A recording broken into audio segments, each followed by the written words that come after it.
Jack Sparrow is likely to return to the Pirates Caribbean franchise, and none other than Johnny Depp will be reprising the role for a possibly sixth installment in the franchise.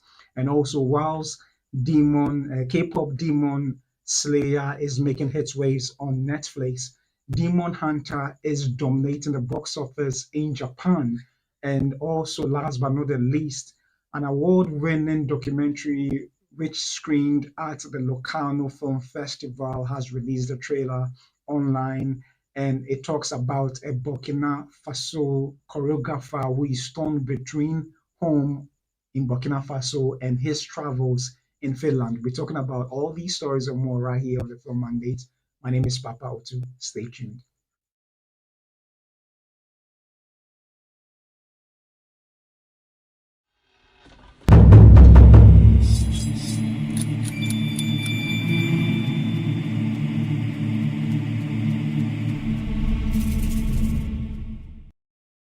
Welcome back to the Film Mandate, where I bring to you movie news, reviews, and reactions, both from the African front and the international scene. And thank you for joining me for this episode of the Film Mandate. So, as you can see, I've been streaming live nowadays. So, if you happen to notice this, kindly invite people to join, and as well, you could. Also, time I always screen between the hours of 11:45 a.m. to the next day, somewhere around 40 minutes down, or 40 or to 50 minutes after I've actually started the screening. So let's just delve into the very first story. And in this very first episode, this very first story, it's been a while since we saw the Pirates of the Caribbean franchise, hit the silver screen in the cinemas. And for those who have been watching this um, amazing IP, even though a number of the installments didn't really jive well with audiences, it still made big box office numbers with all five installments making over $650 million, making it one of the most successful IPs ever, or one of the most successful franchise. And it will interest you to know that it actually was a theme, a theme park ride in Disney World, and then they created this IP out of it. And one of the things that always stands out with this particular franchise, it is Captain Jack Sparrow, who is literally synonymous to Johnny Depp, who plays that character. And for a long while, we've not been certain as to whether he will be returning the role as a result of some issues that happen in his life, and then that's not for this platform to discuss. But then rumors, or not necessarily rumors, a verifiable source than I mean, one of the most sure verifiable source than anybody that who can bring up this information is Jerry Bruckheimer, the producer of the Pirates of the Caribbean franchise. And this has been captured in an article in the Variety, and I like to bring it up for us to take a read. And it says that Pirates of the Caribbean producer spoke to Johnny Depp about Jack Sparrow's return in Pirates 6. If he likes the way the part's written, I think he will do it. And this is written by Zach Schaff. And there in your short is the Captain Jack Sparrow as realized by Johnny Depp. So Johnny Depp is possibly eyeing a return as Jack Sparrow in the sixth Pirates of the Caribbean movie, at least according to franchise producer Jerry Bruckheimer. In a new interview with Entertainment Weekly, Bruckheimer confirmed he has spoken to Depp about a new Pirates movie. The producer feels optimistic that Jack Sparrow could be back. Yeah, so so could be back. Pardon me. Yeah, so if he likes the way the part's written, I think he would do it. Bruckheimer told EW it's all about what's on the page, as we all know. We are still working on a screenplay. We want to make it, we just got to get the right screenplay. We haven't quite gotten there yet, but we are close. Depp headlined five Pirates movies from 2003 to 2017, all of which grossed more than $650 million at the worldwide box office. Worldwide box office. 2006's Dead Man's Chest and 2011's On Stranger Tides both topped the $1 billion mark. His future with the Disney-backed series has been a question mark following his legal troubles and his 2022 libel trial against Amber Heard. With Depp now mounting a Hollywood comeback with the Lionsgate action thriller Daydrinker, it's only put more speculation over whether Disney would welcome him back and vice versa, and him, vice versa. With Depp front and center, the Pirates movies have collectively grossed $4.5 billion. The road to a new Pirates movie has been a long one. Variety reported in summer 2020 that Disney was in early development on two Pirates movies, a reboot led by Margot Robbie and a sixth film in the original franchise written by Craig Mazin and Ted Elliott, the latter of whom co-wrote the first four Pirates movies. Robbie ended up telling Vanity Fair in November 2022 that Disney was not interested in a more of a female-led movie, although Bruckheimer downplayed the claim by later telling EW there's still room for both Pirates movies to exist. And I think Disney agrees they really want to make the Margot one too. As for other Pirates movie, Bruckheimer told EW last summer that screenwriter Jeff Nathanson had boarded the project. Nathanson wrote the script for the last Pirates movie, 2017's Dead Man Tell No Tales. He's cracked it, Bruckheimer said at the time of Nathanson's script. He's got an amazing third act. We just gotta clean up the first and second, and then we'll get there. But he wrote a great third act. Whether or not Nathanson's script is a new draft of Mazin's or an entirely original screenplay remains to be seen. Mazin told the Los Angeles Times last year that his script for Pirate 6 was so weird he was surprised Disney signed off on it. Adding, we pitched it and thought there's no way they are buying it. It's too weird, and they did. And then we wrote a fantastic script, and the strike happened, and everyone's waiting around. Bruckheimer also said last summer that he would be open to bringing Depp back for the Nathanson penned movie, explaining it's a reboot. But if it was up to me, Johnny would be in it. I love him. He's a good friend. He's an amazing artist, and he's a unique look. He created Captain Jack that was not on the page. That was him doing a little Pepe Le Pew and Keith Richards. That was his interpretation of Jack Sparrow. So yeah, um, so let me leave it here. So this is quite an exciting development, particularly having heard from the main producer himself, that is Jerry Bruckheimer, and it's exciting to have heard from the very producer who helped craft this entire film. And not only that, but the fact that he had communicated with Johnny Depp himself and him expressing interest in coming back, provided the script is up to par, then it's good news. Because, I mean, there are a few actors and characters in movies since perhaps the history of cinema that are so synonymous to those, to themselves, that it is sometimes very difficult to imagine someone else playing it. And granted, characters like Joker, you had Heath Ledger playing it, and he did so phenomenally well. And you had Joaquin Phoenix also taking over Joker and did excellently well. And both of them won Oscar awards for it. Granted, so it is possible for someone to take over the Jack Sparrow and play it, without missing a beat. But as it stands now, Johnny Depp is, I mean, with regards to the Pirates of the Caribbean franchise, he is a box office draw, and not only that, but he plays it so well that you could sometimes it's difficult to tell the difference between him as Johnny Depp and Pirates of the Caribbean Jack Sparrow. I mean, obviously, when he's not acting it out, he is himself. I don't know him personally, but he's been able to embody the character so much that it is very difficult to think of another person taking the role while he's still fit and well, and having played it for long, for 5 solid movies.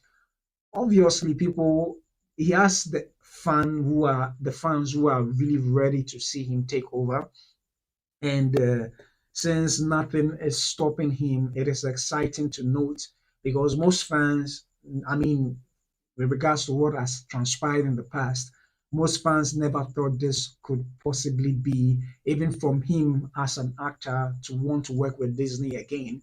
But we also didn't know whether Disney would want to accept him. But looking from the angle that Jerry Bruckheimer is, coming from, it looks like there is a clear possibility that both parties would want to smoke the peace pipe and get to working. And that is something that honestly a lot of us fans will be willing to see it happen. And for the Margot Robbie female led script, definitely there were. I mean, in 2020 we heard all this happening, and I don't know whether that is still in development. But if Jerry Bruckheimer has said that it is possible to have both franchises exist within the world, then it seems possible because the title says Pirates of the Caribbean. So it is very likely to create a different origin story of a different pirate, possibly a female led pirate. I mean, in the person of Margot Robbie playing that character, and have a backstory of them having crossed paths before. And as has happened in the Pirates of the Caribbean movies, where you had Johnny Depp and I'm not so sure about the name, but having crossed path with a female led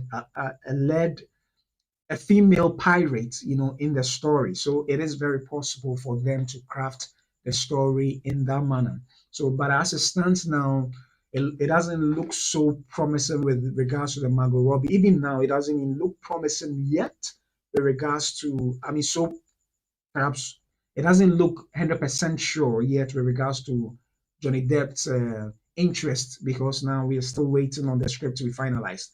Perhaps it's already been finalized and we do not know yet. But from what Jerry Bruckheimer is saying, the third act works well.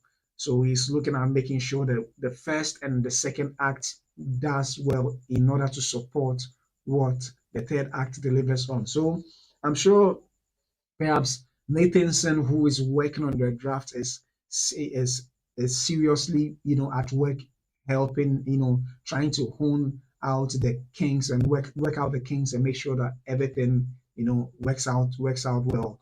And I think this will be a very big if it goes on well and the production is directed by someone who is more than capable to deliver as they did with the first one in terms of story, yes, we are hoping that it does well box office wise so that perhaps there are more installments that will come out of this with Johnny Depp leading.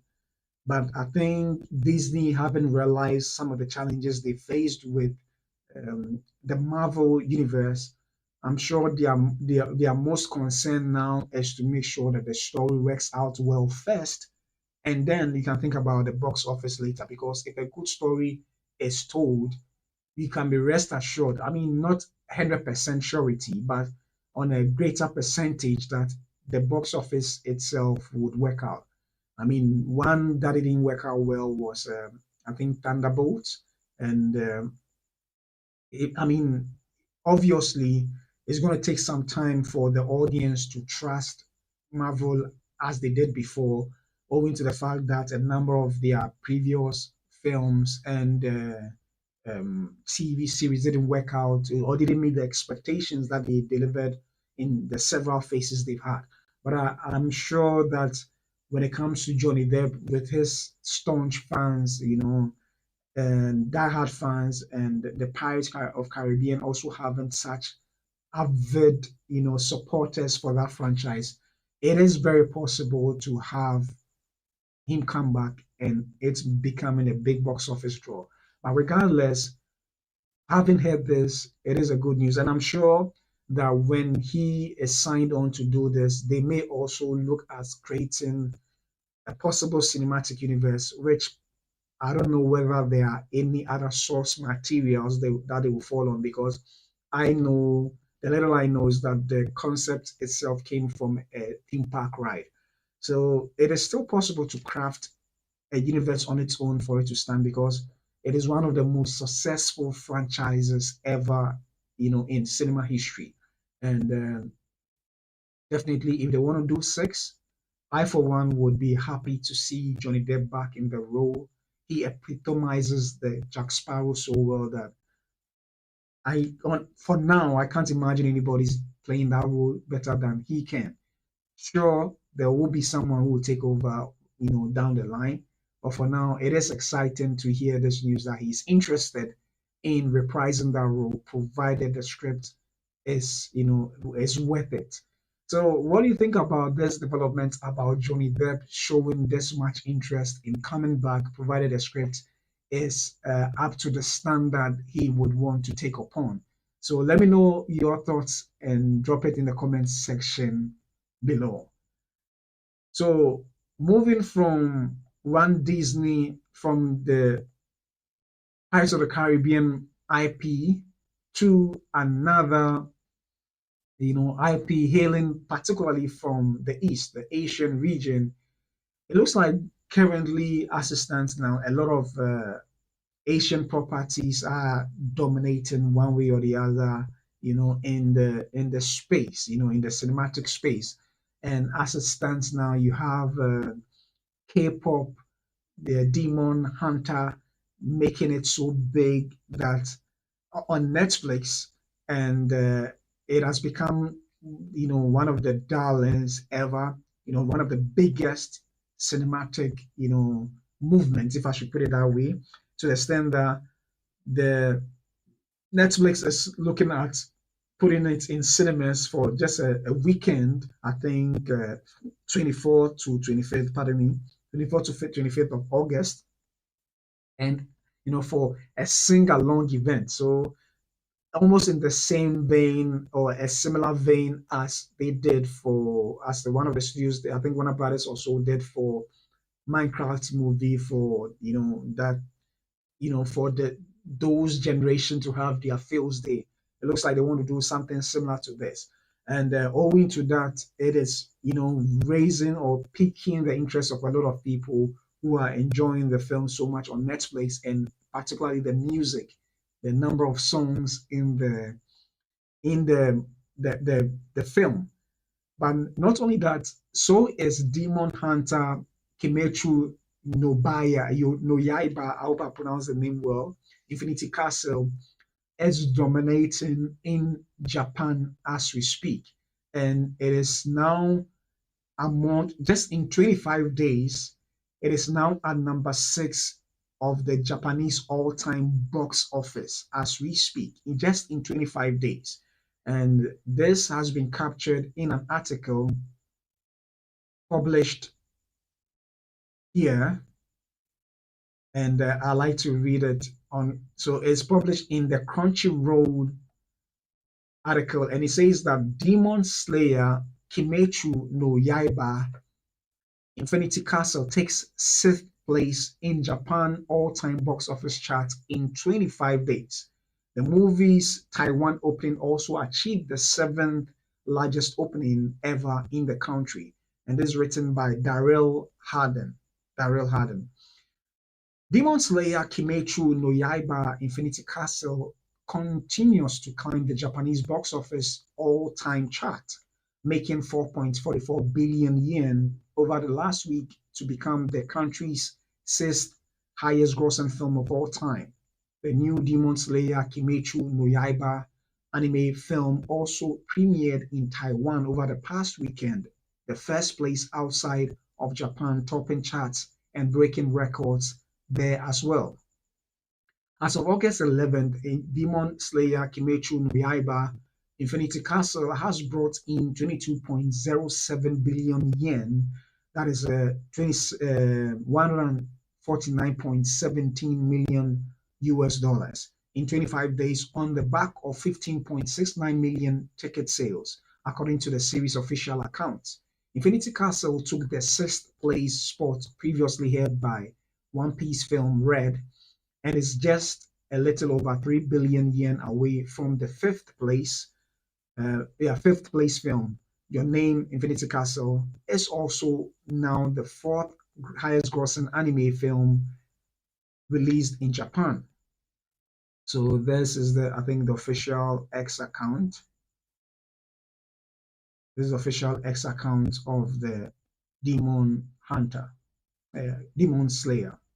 It says that over in Taiwan, the first territory outside of Japan to premiere Infinity Castle, according to the Liberty Times, the film premiered on August 8th to 46.9, I think, Taiwanese dollars, which amounts to 1.56 million USD, making it the seventh largest opening day of all time across all films in the country. Distributor Muse announced on Instagram that Infinity Castle has since brought in over 170 million Taiwanese dollars, which is now, in USD, it is 5.67 million dollars, beating Mugen Train's 117 Taiwanese dollars. First weekend in Taiwan to have the highest grossing opening weekend for animated film there as well. Haruo Sotozaki directs Demon Slayer Kimetsu no Yaiba at anime studio Ufotable. Akira Matsushima is the chief animation director, and character designer and music is by Yuki Kajiro and Go Shina. The movie opened in Japan on July 18th and would head to theaters in the United States and Canada on September 12th. More information on the international release will be added to the movie's official website in the future. Crunchyroll streams both the TV anime series and the Mugen Train movie in both sub and dub formats, along with the latest Hashira training arc. Crunchyroll describes Demon Slayer Kimetsu no Yaiba Infinity Castle as such. Tanjiro Kamado, a boy who joined an organization dedicated to hunting down demons called the Demon Slayer Corps, after his younger sister Nezuko, who was turned into a demon. Pardon me. While growing stronger and deepening his friendships and bonds with fellow corps members, Tanjiro has battled many demons with his comrades, Zenichi Agachuma and Inosuke Hashibira. Along the way, his journey has led him to fight alongside the Demon Slayer Corps' highest ranking swordsmen, the Hashira, including Flame Hashira Kyojuro, Goku, aboard the Mugen train. Sound Hashira Tengen Uziu, pardon me if I'm not getting the name right, within the entertainment district, as well as Mr. Hashira Miyoshiro Tokito and Love Hashira Michurui Kanroji at the Swordsmith village. As the Demon Slayer Corps members and Hashira engage in a group strength training program, the Hashira training in preparation for the forthcoming battle against the demons, Muzan Kibuyuchuji appears at the Ubuyashiki mansion with the head of the demon corps in danger. Tanjiro and the Hashira rush to the headquarters but are plunged into a deep descent into a mysterious space by the hands of Muzan Kibuchuji. The destination of where Tanjiro and Demon Slayer Corps have fallen is the Demon Stronghold, the Infinity Castle. And so the battleground is set as the final battle between the Demon Slayer Corps and the demons ignite.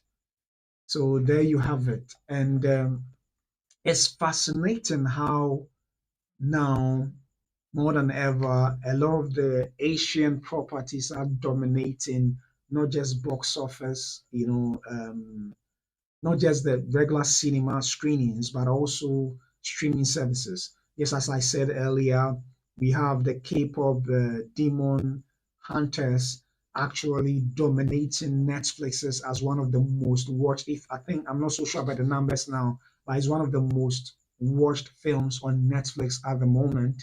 And you also have and the total box office mojo. You have Neza 2 in China, breaking, into almost $2 billion. Other reports says it's 2.2 billion, but on the box office mojo, it is 1.8 something billion dollars. So it looks like this seems to be the renaissance of Asian films dominating, not just in terms of critical acclaim stories being good, but also in terms of subscriptions or subscription views, as well as box office views. And as we have it now, the Demon Hunter, the Demon's Hunter, the Demon Slayer has dominated the Japan box office. It is not just the fourth highest grossing anime film in Japan, but it's at number six of all time, all time box office gross in Japan as we speak.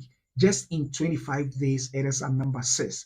Number six. So I can imagine what will happen if the word of mouth for the audience attendance of the screen keeps on going, where it will end up placing, because that is quite amazing for a film to be released in 25 days and be at a number six box office of all time. And that is quite amazing.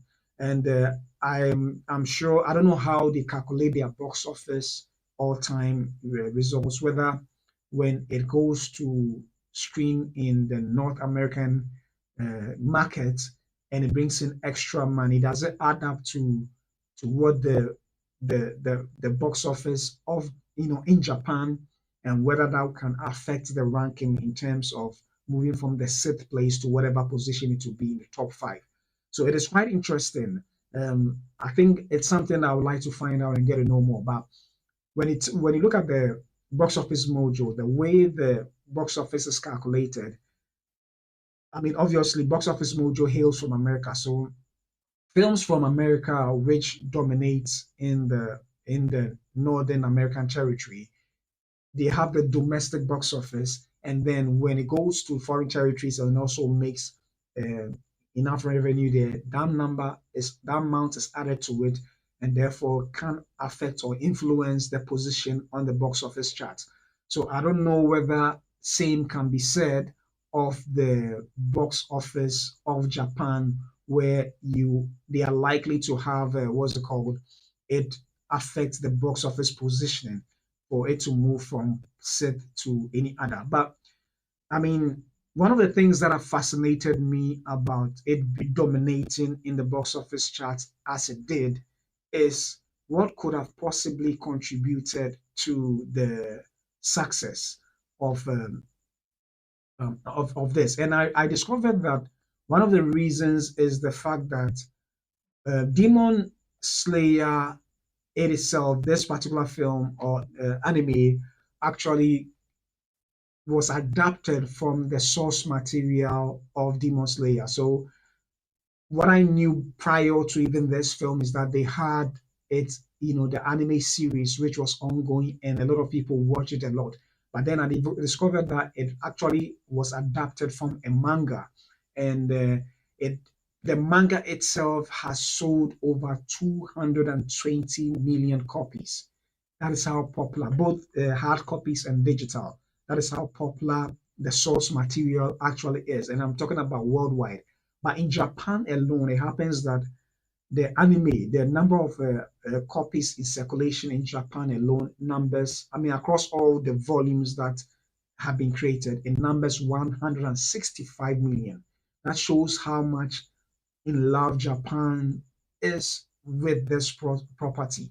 And so I'm now not surprised why this film has made it big in Japan, as seen in the box office numbers that it is heading to. So soon enough, their their forecast is that soon enough it should even take the fifth place because it is almost around 156 million thereabout, but they are projecting that in a few weeks, a week or two, it should shoot up to around $20 million, which would then take over the fifth place. So it is quite interesting because it shows how the affinity the Japanese population or the pop culture audience love this property so much, and it is amazing that this piece of material has dominated so much, and indeed is within the has occupied a space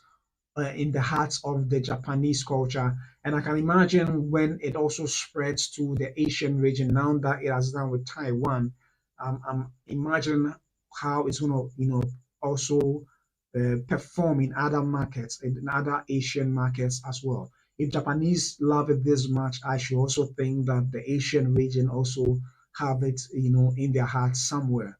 So it is quite interesting, So I mean, and I know that the original manga was written by Koyoharu Kotoge. I think she's a female in her 30s who created this property, and it's amazing. It is amazing. So I mean, I don't know how far the release of the film would go. Currently, they are talking about the American market, but I don't know whether soon enough they would open it up wide to other markets as well. Uh, Specifically, thinking about myself in this regard, specifically in the African market in cinema. So I'm sure soon that will be done, and hopefully all of us from all over the world, whether in Europe, in America, whatsoever, you get to also watch this event film or event anime that is making the buzz in Japan, and now Taiwan also being a number one in Taiwan, and that is quite amazing. So it is indeed exciting. I don't know about you. Let me know what you think with regards to this particular development, how whether you are anticipating to watch it. Perhaps having watched K-pop, The Demon Hunter, I'm sure you might also be interested in watching this as well. So let me know what you think with regards to this particular property, particularly if you've read the manga and you've also watched the series, and let me know what you think about this, and drop your comments in the comment or your thoughts in the comment section below. So moving on from having gone to America and then to Asia, now we come to Africa, the motherland, and but still moving on. I mean, in Africa, but then we go pick the story from Locano, and for those who have been following these episodes that I've been doing, I did report that Locarno is actually taking place in August, and it looks like they are still having. I think it will end somewhere in on the 16th. But as it stands now, Locarno, as of yesterday, being the 12th of August, screened an award-winning docu of the Locarno event itself, a docu called Silent Legacy. Yeah, Silent Legacy, and it has to do with a Burkina Faso-born choreographer who has traveled, I'm sure, for greener pastures and is now a resident in Finland. And he's torn between the pool, he's torn between his home where he longs for, and also the demand of him being in Finland. It's quite an interesting bit though. But let's read the article that have been published in the Hollywood Reporter, and get to know more about the docu and those behind it as well. So in this article, it reads that Silent Legacy choreographer Sibirai Konate is torn between Europe and Africa. And the documentary from Jenny Kevisto, I hope I pronounced it well, and Juicy Rastas, world premiering in the Locarno Critics Week program, explores identity and colonial legacies against the backdrop of the European migration crisis. And this is written by George Cesar Lai. I hope I got the name right. And this was actually reported August 6th. So I'm sure there'll be an update soon after it having premiered just yesterday. So reading on, it says that, so that's him in your short actually. Sibirai Konate, a contemporary dance choreography of African descent who wants to bring balance to an unbalanced world, gets a close-up in the Silent Legacy, a feature documentary from writers-directors Jenny Kivistro and Juicy Rastes that will well premiere in the Locarno Critics Week, Semaine de la Critique, on August 12th. The independent section created by the Swiss Association of Film Journalists in partnership with the Locarno Film Festival. Konate is from Burkina Faso and now lives in Finland. In search of connection and meaning between and torn between his old and new home countries, he decides to give a valuable gift to his village in Africa. The documentary, mixing observational style and contemporary, explores identity, migration, and colonial legacies against the backdrop of the European migration crisis, promising deep insight into the complex situation of migrants and how Europe's colonial past still shapes their identities. The movie also shows ultimately how the presence of the European filmmakers unintentionally influences reality. After having lived in Europe for more than 10 years, the choreographer feels more than detached from Western life and looks for a way to reconnect with his home village in West Africa. However, in Burkina Faso, he is seen as a privileged European, a blessed person who could solve many financial problems, highlights a synopsis. In reality, being a choreographer doesn't pay well, and Sibirai has to work in a mail delivery center to make a living as financial requests from Burkina Faso continue to build up. Sibirai feels he has become a synonym for money, whilst he himself has a profound need to regain a sense of belonging. Struggling with the pressures, Sibirai decides to give a remarkable gift to his home village. Known for working on creative documentaries with social themes, directors Kivistro and Rastas previously co-directed Colombia in Might Arms, an examination of the controversial peace deal between the Colombian government and the Marxist-Leninist Lenin, Leninist, yeah, fast guerrillas. Silent Legacy was produced by new Finnish production company Vaki Films, run by Rastas in co-production with LS Films in France and Pilumpiku production in Burkina Faso, with support from the Finnish Film Foundation, AVEC, CNC, Pro CIREP, Angua, and Aalto University Department of Film LO, and the Church Media Foundation. A local release for the film in Finland is scheduled for spring 2026. The trailer for Silent Legacy, which THR can exclusively premiere below, shows Konate looking to connect with people on two continents, dealing with the pressures of financial and other expectations, facing discussions about whether change is possible, and of course, dancing. Yeah, so it is quite a powerful story piece, I must admit.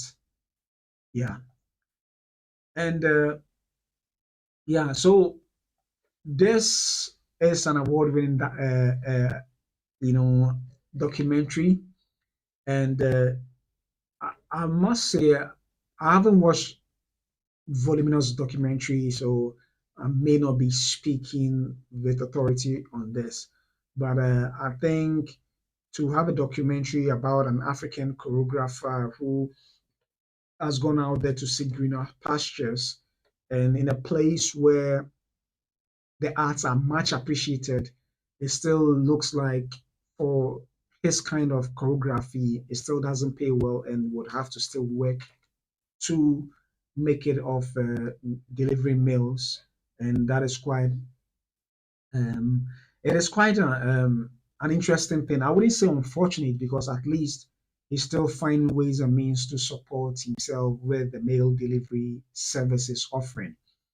But perhaps in due time, when he receives the needed recognition, he may get his big break he so desires. And I'm sure him, I'm sure he's passionate about his craft, and for some reason wouldn't want to stop it whatsoever.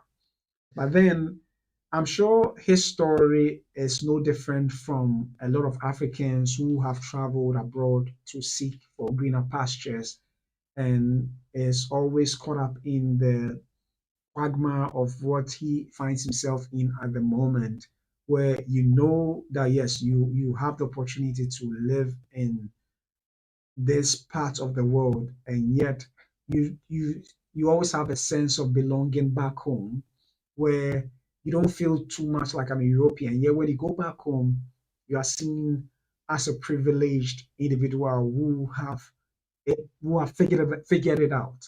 And I'm sure that's where he finds himself in, between, and I'm sure, and the other aspect of it also feels like he wants to, come home and be seen as one of them, and yet back home he's not seen as the African he used to be whilst he was living them. He's rather seen as a blessed person, and in another aspect also, even as a European. So it is quite interesting. I'm sure. I mean, he finds himself in that spot where he feels in a way lonely. And I'm sure the documentary would unveil more when we get to see it because it doesn't reveal much. The except the article talks about how he gifted his community with something, and that has not been revealed yet.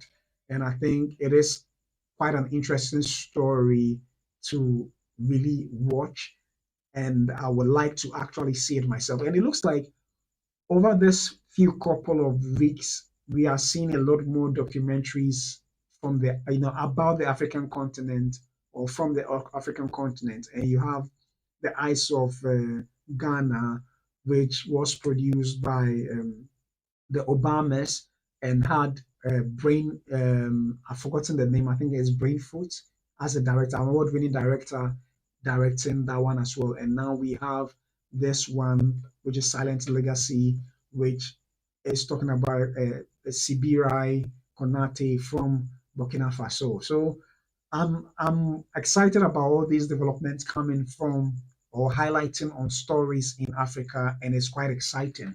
So as it stands now, this is the story of one artisan or one artist, a dancer, whose story mirrors that of so many others who have gone out there to seek for greener pastures. And they don't, as much as they try to blend in and adapt to the culture of the foreign land they find themselves in, yet they know deep within themselves that they are no more Europeans. And yet when they come back home, their people don't even see them as they used to do whilst they were here on the African continent. So it's quite an interesting story to explore, and hopefully when it drops, I'm sure somewhere in 2026, we'll all get to see it and behold the how powerful. I can actually feel the emotional depth of what he might be going through, feeling like he doesn't even belong anywhere anymore. And that was quite an interesting story to explore and see. And perhaps it may educate us as Africans, a lot of the Africans who are back home, to understand and see a piece of the life of our loved ones who are out there trying to make ends meet and also to support family back home. So that's, for me, I think this is quite an interesting, powerful story, which would also blend the art of dancing in there to help tell a very powerful story. So, yeah, there you have it. And it's been a wonderful journey in this very episode, from having Johnny Depp reprising his role back, and now we had the demon Slayer, Hunter and Slayer dominating, from Asia, and now to this story documentary about a dancer or a choreographer who happens to be in Finland and trying to find out where he belongs, whether back home or in Europe. So Let me know your thoughts on this story, whether when it drops, you'll be eagerly wanting to see it. I, for one, would want to see it because I'm excited when I see stories of this nature or stories from Africa, making it, internationally and actually locally as well. I am excited about it. Let me know whether you are excited as well as you drop your excitement in the comment section down below. So all too soon, I've exhausted my stories for today. So I'll bring in this particular episode to an end. And thank you so much for joining me for this episode. I'd like to announce again that I've started streaming this episodes live nowadays. I began just this week. So if you're interested in having a convo with me live, you can always join me around 11:45 p.m. GMT every weekday so that we can have an interaction. But it starts from Sunday into Monday and then it ends on Thursday into Friday. So you can join me at 11:45 p.m. GMT, and then we can interact together as you share your views or your thoughts or questions whatsoever, and it will be well appreciated. So thank you so much for joining me for this episode of the Film Mandate, and I'll be coming your way again with another episode tomorrow. My name is Papa Utu, and I'll see you soon. Bye bye.